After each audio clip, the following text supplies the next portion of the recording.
Ya estamos al aire, ahora sí, por fin. Estas conversas son así, un poco informales. José María, mil gracias de nuevo por tu Un tiempo placer. y por acompañarnos hoy en este nuevo episodio de Hoja de Ruta. Te comentaba brevemente cuando arrancamos que aquí todo el mundo tiene derecho a opinar sobre el país, porque además somos ciudadanos y lo hacemos. Y el propósito de esta tercera temporada de Hoja de Ruta es que cada quien nos dé desde su óptica su opinión o su visión sobre por qué Venezuela pareciera haberse olvidado del sueño de cambiar y estar mejor. Y en segundo lugar, tratar de que cada quien nos ayude a construir los códigos y los relatos que hacen falta para conectar de nuevo con la esperanza de la gente. Así Y es. te decía que la óptica viene de múltiples campos. En el programa más reciente estuvo allí sentado donde estás tú, mi buen amigo Benjamín Sharif, que está en el mundo académico Así y es. digamos y todo el mundo del mundo científico, pero también bueno, estuvo analista, con él arrancamos con Luis Vicente León, pero Así es.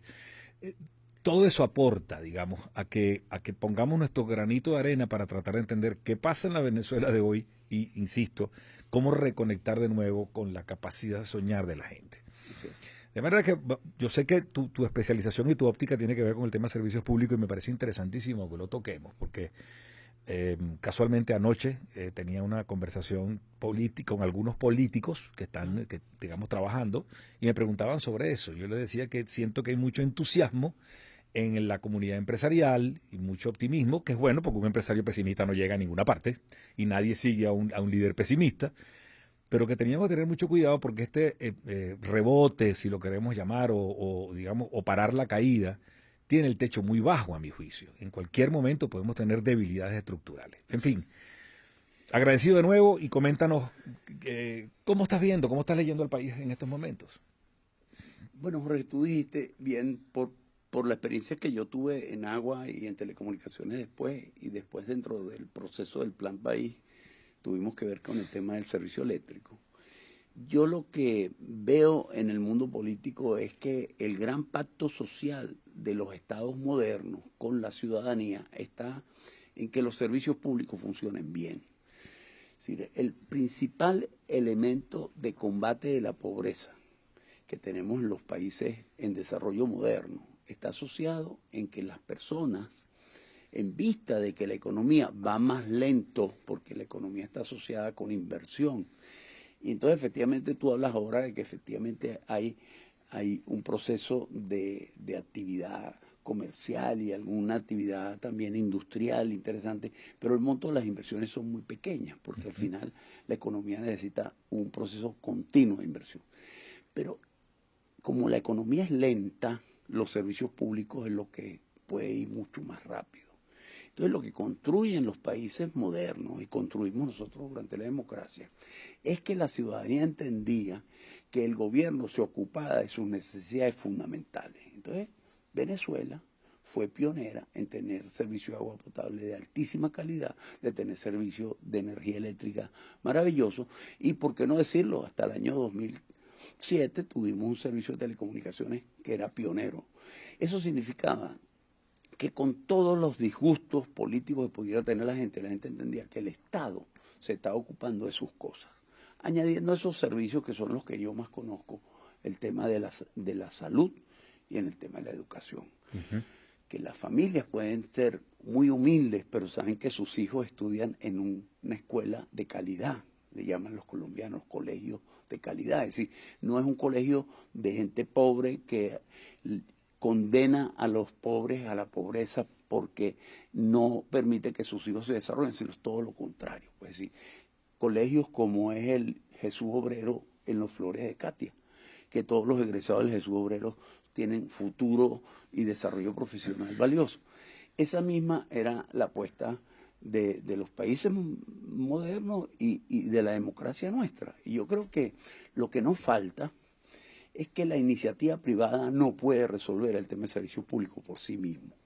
Si usted quiere Es un punto interesante. que Maracaibo tenga servicio continuo de agua, y por supuesto que tenga servicio continuo de agua en los hospitales del Zulia, eso no lo puede resolver exclusivamente la inversión privada, porque requiere un servicio que está en manos del Estado y que requiere unas inversiones importantes. Eso requiere que en la agenda política de nuestro gobierno entre el tema de los servicios públicos. Usted tiene un proceso de desarrollo interesante en Margarita, Bueno, pero si usted tiene conectada Margarita con 2 inmensas tuberías a embalses que están en el continente, la única isla del Caribe conectada por grandes tuberías al continente desde los años 60, Sí. porque fue la primera obra crucial del gobierno del presidente Betancourt. ¿Cómo es posible que usted no resuelva el tema de 2 tuberías submarinas que tienen 25 kilómetros que hay que reparar? Eso no lo puede hacer el capital privado.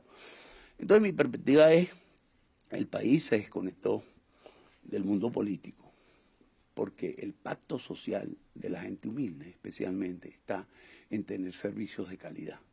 Esos servicios se deterioraron y se deterioraron a un nivel que realmente los venezolanos pasan mucho sufrimiento y amargura, porque el día a día es muy duro. Muy duro.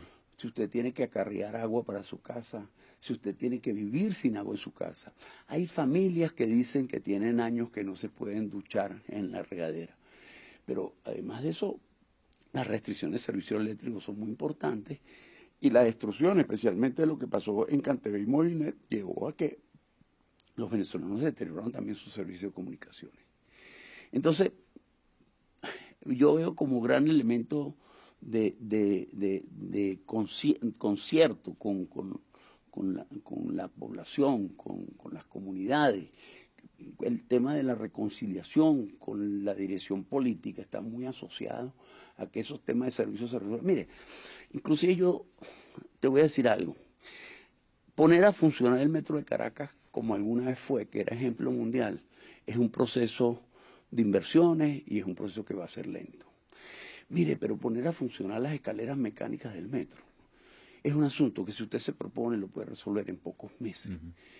Si la ciudadanía viese unos signos de que hay un compromiso político en resolver esos temas, las cosas cambiarían. Y efectivamente puede haber alguna vitalidad comercial, pero la inversión privada no puede resolver esos temas. Estamos hablando de que no son grandes inversiones.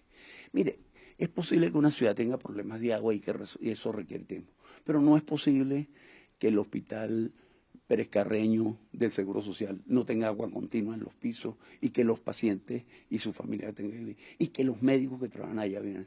Resolver ese tema es un tema de poco tiempo.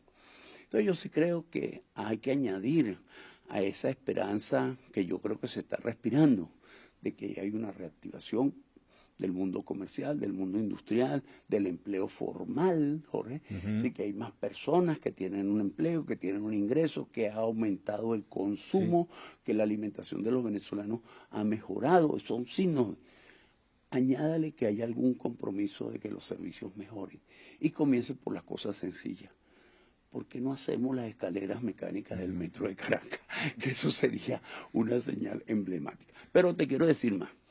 Los ciudadanos no tienen que saber, porque es un tema de los especialistas. Pero si los ciudadanos supieran por qué no tienen agua, estarían mucho más disgustados. Eso está interesantísimo. ¿Eso qué quiere decir, Ore? Mira que hemos estudiado todos los sistemas, hay 24 grandes sistemas en Venezuela y hemos visto por qué. Y Venezuela es un país de embalses llenos de agua y ciudades sedientas. Y cuando tú preguntas por qué, bueno, porque los sistemas de transporte que construimos y que operamos y que mantuvimos bien durante muchos años están en muy mal estado. Pero no hay que construir ninguna cosa nueva. Entonces eso quiere decir que usted hace sufrir a Margarita, que era la isla verde del Caribe, porque tenía agua del continente. Y en el resto de las islas tienen agua porque tienen plantas desalinizadoras. Entonces lo que quiere decir que nunca Curazao o Aruba va a ser tan verde como lo es en Margarita. Pero si usted supiera lo que significa reparar 2 tuberías, realmente son 3 tuberías de 25 kilómetros, es un esfuerzo relativamente sencillo. Entonces, cuando la gente supiera lo que hace falta para que tenga agua, tú te pondrías muy bravo, porque tú dirías, no es posible que eso pase. Cuando la gente sepa el esfuerzo que hay que hacer para que las escaleras mecánicas del metro funcionen, se va a poner muy brava, porque resulta que tienen años subiendo 200 escaleras para llegar a la estación. Y lo mismo yo puedo decir del tema de eléctrico.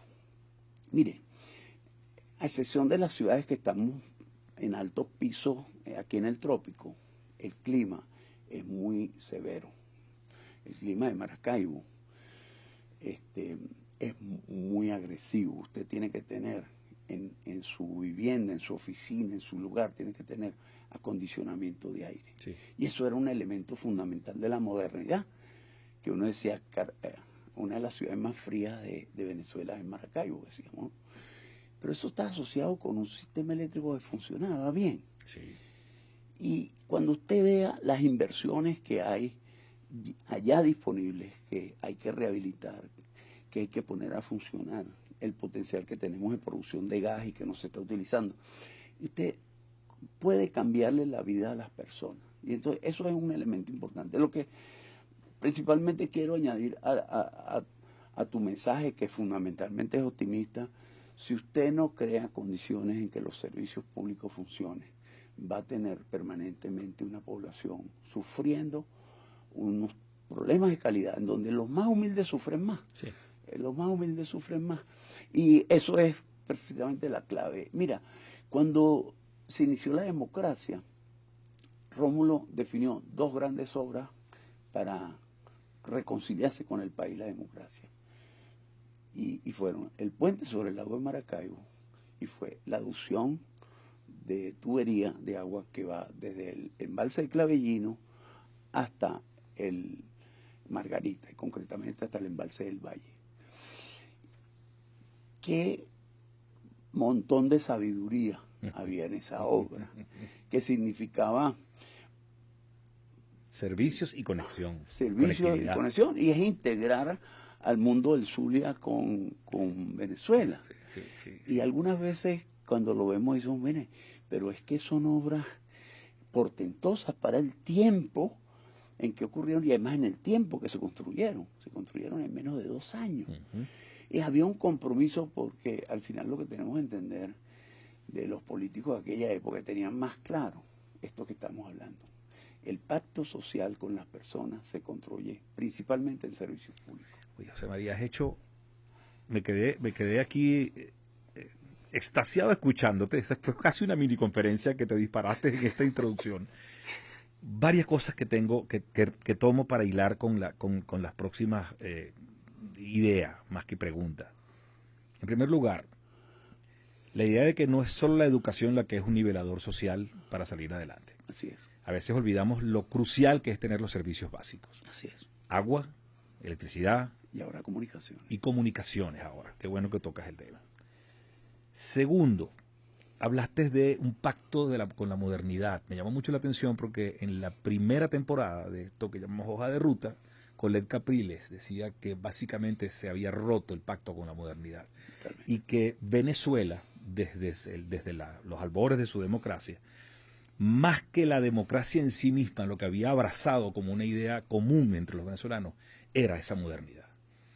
Venezuela siempre estuvo a la cabeza en Latinoamérica en estos temas, y además somos hasta nuestro desempeño como consumidores, como intelectuales, como pueblo común, es distinto. Fíjate que todavía, ya desde los 90, cuando salimos a la conquista, los empresarios venezolanos de mercados en la región, fuimos a llevarles modernidad, y no voy a mencionar ninguna en particular, pero hablo de tiendas, de farmacias, de modelos de negocio. Ese pacto se rompió, y me parece interesantísimo lo que has dicho. Pero dijiste algo adicional, que es el tercer punto, que es que esa ruptura decepciona a la población, pero no termina de provocar digamos, la presión social para que ocurran los cambios que tienen que ocurrir. Por supuesto, el gobierno ha desarrollado a la perfección, como era de esperarse, el discurso antibloqueo. Clásico discurso cubano, ¿no? Total. Y bueno, Estados Unidos le dio la excusa perfecta para que lo haga. Esta mañana, viniendo para acá, justamente escuchaba de nuevo al señor Maduro hablando del tema, y eso es una retaíla, y la gente, eso va calando en los estratos de la población. Pero tiene que haber una conexión, hay una conexión, mejor dicho, no tiene que haberlo, lo has dicho, entre el deseo de cambio y esa ausencia del pacto que tú has mencionado. Esto que voy a decir ahora es polémico porque está en el centro de la discusión. Hay algunos líderes políticos que han apostado al hecho de que la crisis esa de la que tú has mencionado, solo en uno de los ámbitos que es gravísimo, que es la ausencia de servicios elementales, iba a producir el cambio político, el quiebre de lo que esperábamos. No sucedió. Y yo no puedo decir aquí que yo estaba seguro que si era así, si iba a ser o no así. Venezuela creo que ha pasado por una especie de ensayo en los últimos años. Atravesamos un genuino desierto entre el año 17, 18 y 19. Fue terrible lo que vivió el país y no se produjeron esos famosos crisis que hacían que iban a haber cambios. Hoy pareciera que estamos en otra corriente, al menos es la que yo estoy percibiendo, y además apoyo. En la medida en que cada individuo, como tú decías, ahora hay más empleo formal, por más que la informalidad, ese es otro tema, sigue estando presente, la gente... Hay muchos más venezolanos, no sé cuántos, pero unos cuantos centenares de miles que ya no dependen de la dádiva del Estado. Total. Y mi punto es que allí puede haber un individuo que potencialmente es movilizable políticamente para desear esto que tú acabas de decir. Tenemos que de nuevo, yo quiero mi modernidad de vuelta. Un poco podría ser el grito de guerra. ¿Qué está pasando? ¿Por qué sientes que el discurso político no conecta allí? Mira, Jorge, cuando nosotros nos llamaron para entrar en Hidrocapital, yo pensaba que el problema era resolver el tema del agua, pero el primer problema de Hidrocapital era político. Interesante esto. Porque el nivel de angustia social alrededor del agua y el momento político que se vivía hacía que todo la Gran Caracas, es decir, el Tuy, el Vargas, los Teques, habían un proceso de insurrección popular por el agua. ¿Eso fue en qué año? Año 92. Uy. Estoy hablando hace 30 años. Sí, año de 2 golpes de Estado, además. Y nosotros somos un poco producto de esa crisis, Sí, porque esa crisis fue lo que hizo que el presidente Pérez dijera, este problema hay que atenderlo, Sí. y hay que atenderlo profesionalmente, y no como lo hemos hecho antes, y por eso llamó a Alberto Quiroz, a Andrés Sucre y a Efraín Carrera a que le dijeran, y le dijeron, vamos a empezar con Caracas. Y efectivamente en Caracas se creó un pacto político tácito, mire, vamos a poner una gente profesional y vamos a tratar de no interferir en lo que ellos van a hacer. Ese pacto duró hasta el año 99, cuando el presidente Chávez decidió que era otro camino. Pero ¿qué yo sentí? Bueno, yo sentí los primeros meses que teníamos que aprender a atender el reclamo de la gente. Hicimos un acuerdo con las policías de que ellos no intervinieran. Es decir, ustedes se quedan en la periferia de la manifestación, pero usted no me ataque la manifestación. ¿Y quién? Nosotros. Ustedes daban la cara. Bueno, porque resulta que además ellos no querían hablar con sargento, ¿me entiendes? Tráeme al jefe. Yo quiero saber que quien me va a resolver mi problema. El que me va a resolver el problema. Sí. Y eso hizo que durante los primeros meses yo aprendí una cosa que yo no sabía hacer, que era en medio de la redoma de la India o frente al cuartel en Catia, frente al Liceo Andrés Eloy Blanco, o en la redoma de Petare, teníamos, bueno, y en la Zulet muy fuerte. Entonces yo digo, bueno, en aquella época el servicio era mejor que el que tenemos hoy. ¿Qué pasa hoy? Bueno, para terminar con eso, bueno, nosotros lo que aprendimos fue que la gente quería que lo vieran, que se comprometieran a una solución. La solución en algunos casos era larga. En el caso del Junquito le dijimos, esto vamos a demorar un año. Y la gente nos dijo, nosotros le esperamos el año, pero nos reunimos todas las semanas con usted. Eso es acompañamiento, sí, básicamente. Nosotros queremos que usted no se nos pierda. Y nosotros estábamos allá todos los días martes a las 8 de la noche en el módulo de Carapita y nos reuníamos con la comunidad y le damos la calle y le damos cómo iba a avanzar. Esas mesas técnicas que ahora inventaron. Las mesas técnicas de agua. Eso era para informar a las personas, no para pensar que la gente iba a poner tubo, porque no, ni tiene nada. Bueno, pero lo que te quería decir es, tú dices, bueno, ¿cómo ahora todos sufrimos el tema del agua? No hay una sola ciudad del país y no hay manifestación. Todos. Y eso sí es verdad que es absolutamente transversal a toda, digamos, el espectro social. Todos sufrimos de ese tema. De acuerdo a las encuestas que tenemos, el peor servicio es en Maracaibo, el mejor servicio es en San Cristóbal, pero es una cosa terrible, lo que quiere decir que, mire, no le puede echar la culpa a Dios, ni a la lluvia, ni a nada. Es decir, San Félix, que queda rodeada de ríos por todas partes, tiene agua por todos sitios, menos por la tubería. Por supuesto, si la gente de San Félix supiera por qué no tiene agua, estaría mucho más brava. Pero pasó un fenómeno que la gente se le olvida. Venezuela no es que está de rodillas y complaciente y sonriente con lo que estaba. Este es un país guerrero, un país que desarrolló una lucha social importante, pero el país comprendió que el gobierno que tenemos, una de sus características es que tiene un nivel de sensibilidad social muy baja. Permite que ocurran cosas que no deberían ocurrir, no se inmuta. Podemos tener el hospital clínico universitario, pasó 2 años sin tener agua en medio de la ciudad de Caracas. Tenemos hospitales que se quedan sin energía eléctrica en medio de operaciones. Hay enfermos que están asistidos por respiradores artificiales que cuando se va la luz se nos mueren. Entonces, esa insensibilidad las personas la entendieron. Eso quiere decir que están de acuerdo. No, mire, están muy disgustados. No hay una familia en Venezuela. A lo mejor el de la cabeza de la familia no dice eso, pero pregúntele a la abuelita, pregúntele a la mamá y pregúntele a los niños que tienen que cargar pipotes de agua para llevar a la casa. La gente está disgustada. Cuando tenemos una escuela que no tienen internet, dijimos antes lo de las comunicaciones, ¿cómo es posible que estemos formando niños en el siglo XXI cuando en las escuelas en algún momento regalaron computadoras? Porque alguien pensó que la inteligencia está dentro de la computadora. Mire, la inteligencia está en estar conectado con la inteligencia mundial, y el día que nuestros niños viven la experiencia de conectarse con el mundo, su curiosidad es tan fuerte que comienza un proceso autodidacta. Eso es así, eso es un proceso glorioso. Claro, glorioso. Mire, nosotros vivimos una experiencia que la cuento mucho porque he tenido el privilegio de estar en unos sitios, en la misión de Los Ángeles del Tocuco, allá en la Sierra de Perijá, que es una misión que tenía computadoras pero no tenía conectividad. Y desde Digitel, el señor Osvaldo Cisneros, que en paz descanse, decidió que le pusiéramos conectividad, haciendo una inversión importante, 70 kilómetros de conexión por vía microondas especial. Y yo viví la noche en que esos niños empezaron a tener en sus computadoras, que ya las tenían, tener internet. Conexión, internet. Pasaron los niños una semana. Estamos hablando de niños yupa y barí que viven en la edad de la piedra, en otras cosas, ¿no? Se conectan con el mundo del siglo XXI y descubren Google. No hablemos de cosas más sofisticadas, descubren Google. Mira, un pequeñito me preguntó cómo se escribe Juventus, porque el muchachito era fanático del Juventus y creía que se escribía con Y, cuando descubrió que era con J. Eso fue un mundo de alegría.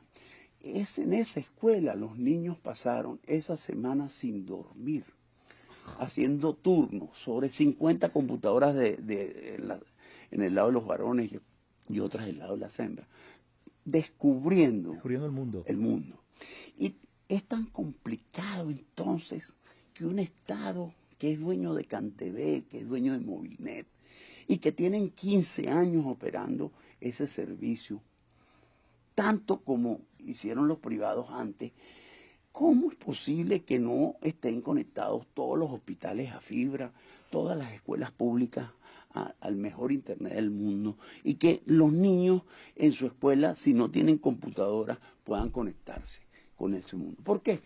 Bueno, mire, porque el mundo moderno es autodidacta, porque la gente aprende por su cuenta, y eso hay que hacerlo. Bueno, entonces, yo lo que quería decirte que si hay mucha desesperanza, porque en aquella época que te hablé hace 30 años, la gente entendía que si trancaba la redoma de la India, el presidente de Hidrocapital en persona se aparecía allí y firmaba un acta, y ese acta se respetaba. Y entonces resulta que eso ocurría en Caracas. Parte del tiempo nuestro era decirle a la gente que había un pacto con los más pobres, especialmente, que estaba destinado a que tuvieran servicio de agua.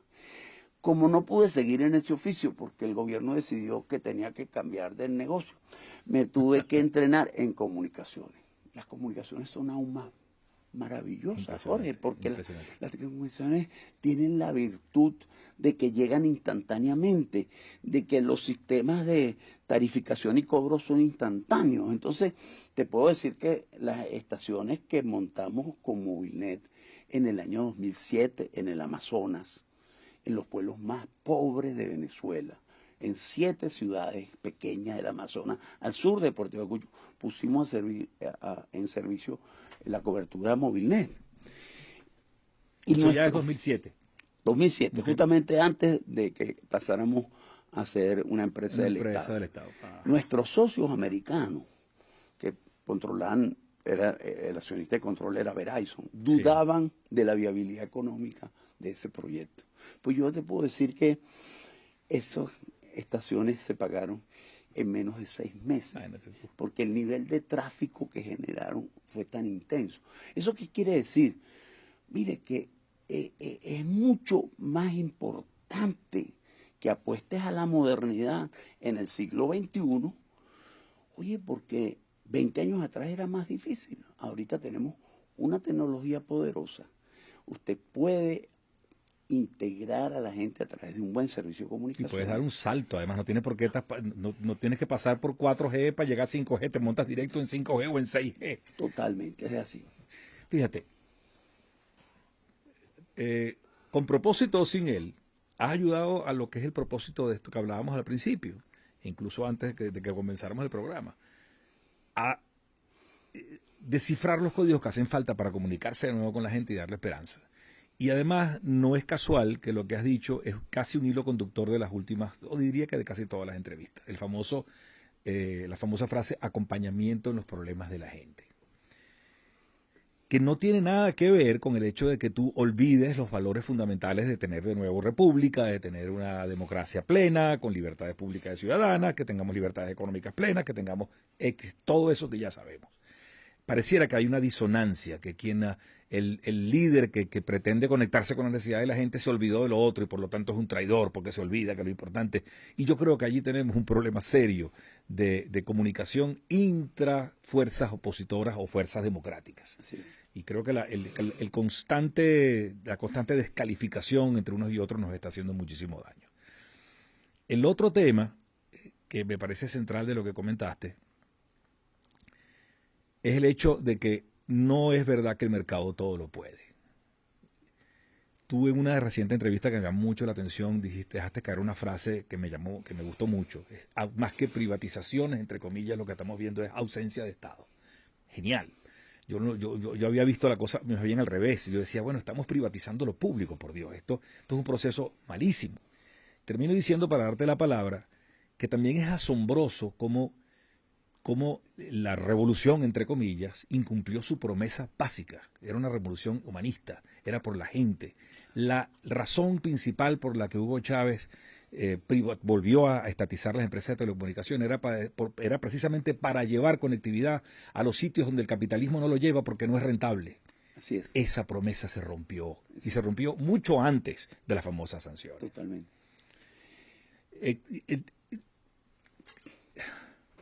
Fíjate, porque ves a un político, o sea, salir a prometer agua, salir a prometer conectividad. No es fácil, ¿eh? Una vez se critica al que está en el oficio político, claro, pero una cosa es que hacerlo desde aquí y otra cosa es salir a la calle a conectar con esa gente.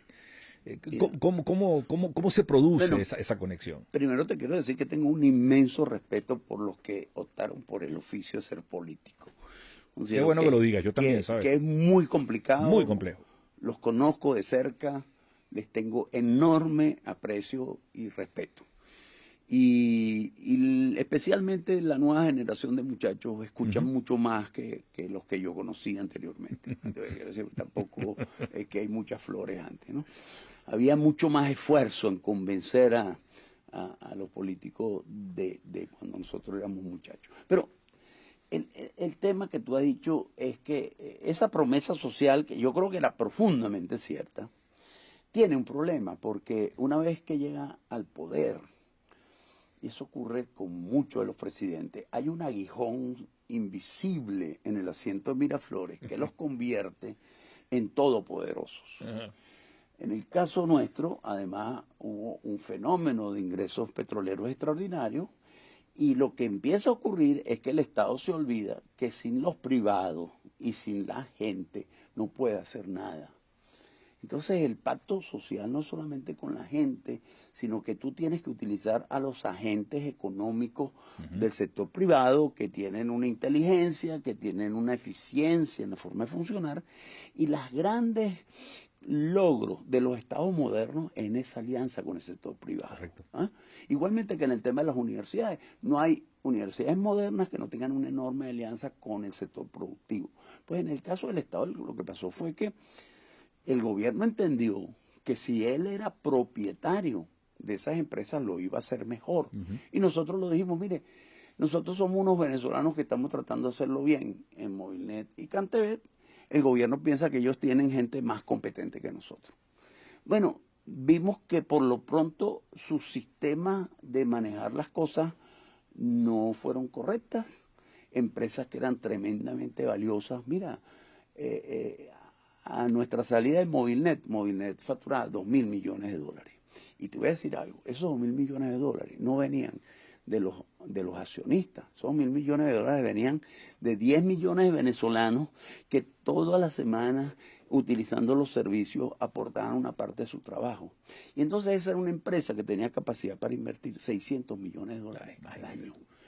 Entonces, mire, cuando llega el Estado, que ve aquella inmensa, dice, esto es una cosa para repartir. Mire, el 30% de los ingresos lo teníamos que destinar a incrementar cobertura y mejorar la tecnología. Empresa, claro. Eso no fue entendido, pues con eso compraron computadoras, hicieron cosas. Y bueno, llegó un momento en que esa empresa hoy tiene 3 millones de clientes y no 15 como alguna vez tuvo, y terminó siendo una empresa. ¿Qué es lo que yo entiendo? Que detrás de los gobiernos de compromiso social o de izquierda, como lo quieran llamar, aquellos que entienden, como lo entendió Felipe González, como lo han entendido los partidos socialistas del norte de Europa, que en la alianza con los privados tú tienes una eficacia mayor. Entonces, mire, no tenía usted que comprar a Cantebet porque además le costó muy caro para no poderla manejar correctamente. Usted en la alianza con los privados, que tienen unas reglas corporativas, nosotros aprendimos a funcionar como una empresa que respondía a la bolsa de Nueva York, Jorge. Entonces la gente no entiende mucho. Mire, cada 3 meses teníamos que dar cuenta porque teníamos 100.000 accionistas, venezolanos e internacionales. Sí, teníamos que dar cuenta. Entonces, si hacíamos las cosas mal, muy rápidamente a nosotros nos castigaban. ¿Por qué? Bueno, porque la gente vendía sus acciones,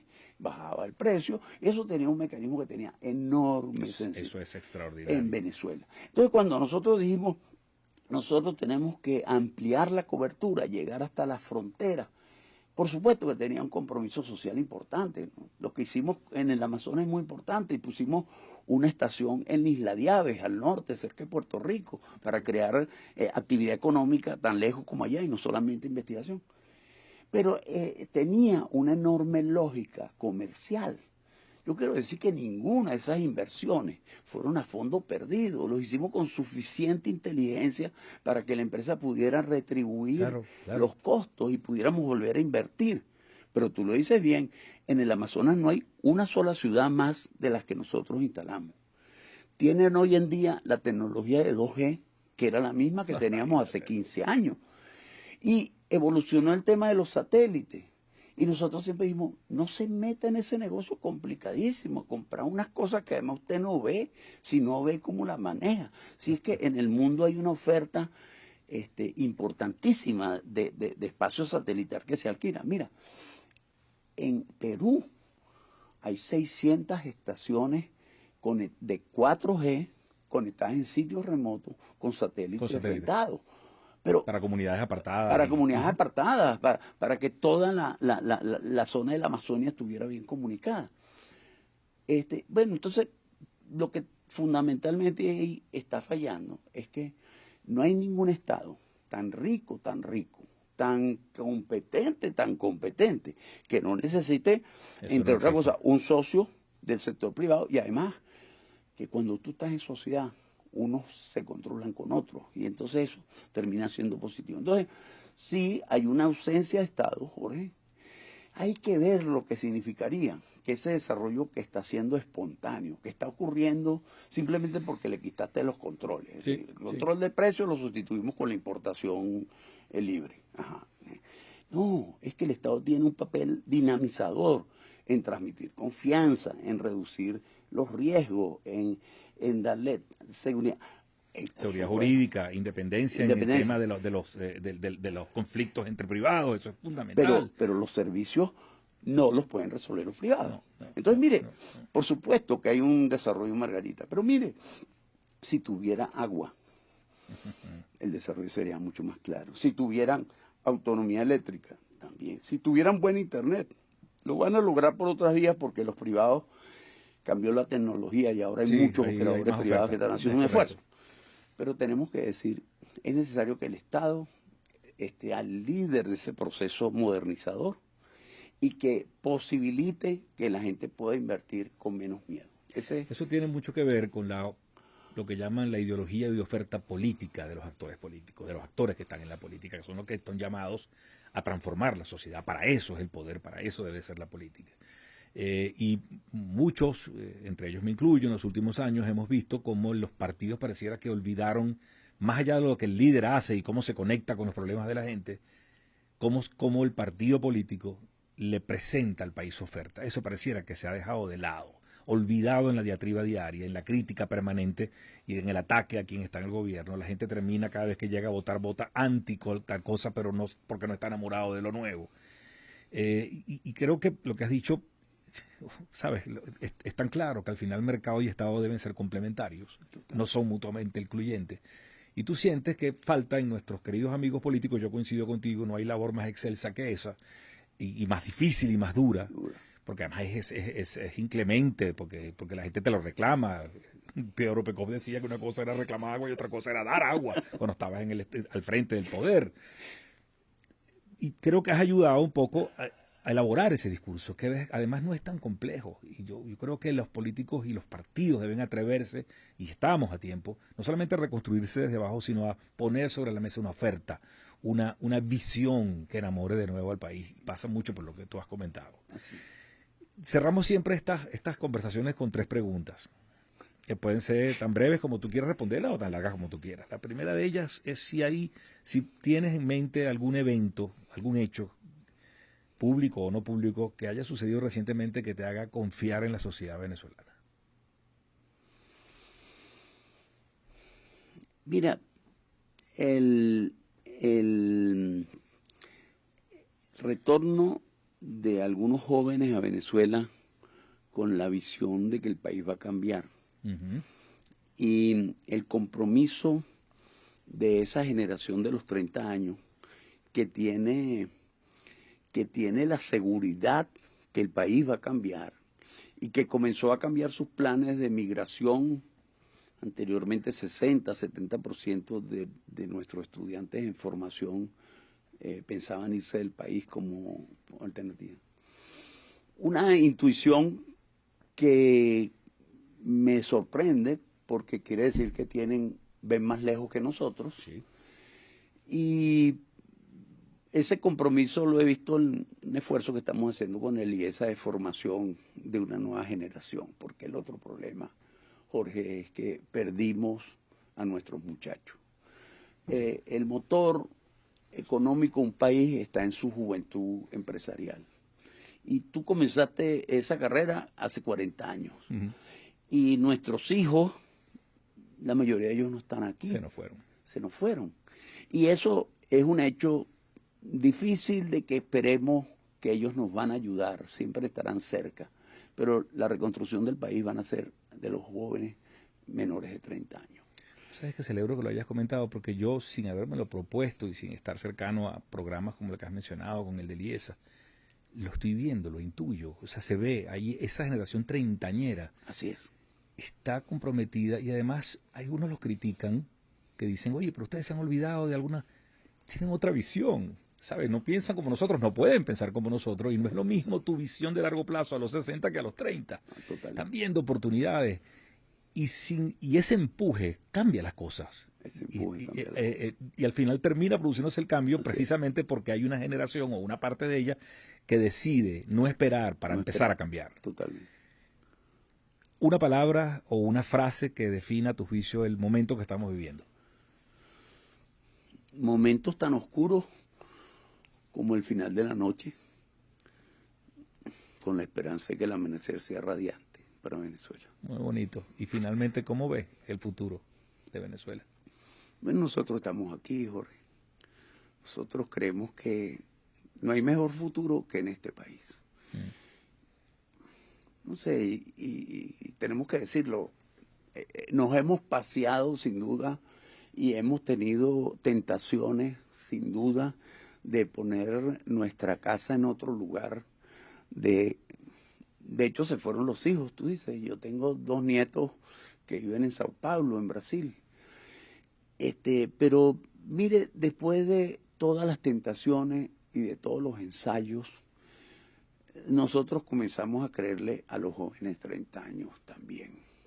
Ellos tienen que estar en algo cierto, porque no es posible que una visión de que la noche se está acabando sea aislada. Son jóvenes de todo el país. En los cursos hemos tenido cerca de 250 jóvenes. En este momento tenemos un curso de médicos de todo el país. Mira, que están trabajando en medicina, que es un apostolado tremendo. Y tú los escuchas, ellos están seguros que ellos van a construir un país distinto. Por cierto, hay una parte del mensaje que tengo que decir. Tienen poca esperanza de la clase política. Eso es muy duro, pero es verdad. Qué bueno que lo comentas. Me da mucho dolor, pero efectivamente ellos están desencantados de eso. El futuro va a cambiar porque ellos lo van a construir. Y es posible que en esos muchachos de 30 años tengamos una nueva generación de liderazgo empresarial, político, religioso, que nos ayude a que el país sea mejor. Gracias por tu tiempo, José María. Disfruté muchísimo esta conversa, no te imaginas cuánto. Da para más y te voy a, cuando regrese de este corto viaje que voy a hacer, te voy a llamar para conversar un poco también sobre otras materias y negocios, porque los empresarios siempre estamos pensando en cómo crecer y cómo dar más empleo y cómo echar para adelante. Muchas gracias. Encantadísimo en volver a hablar contigo. Yo también.